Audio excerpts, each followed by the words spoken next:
to SMJ Shops. இன்னைக்கு நம்ம கஷ்டமான சேலஞ்ச் பண்ண போறோம்.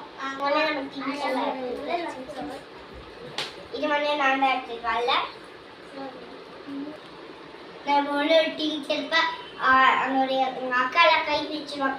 கையில இல்லாதாச்சும் போடுவாள். ஒரு நல்லா புள்ள போடல எடுக்கிறேன். எனக்கு இதான் வந்திருக்கு. இந்த நான் சாப்பிடுறோம்.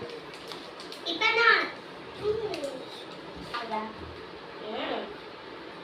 நடக்க பாரு. பச்சை தான் சாப்பிடுறேன். எனக்கு இப்போ வந்து இந்த பிரெட்டு கடிச்சிருக்கோம்.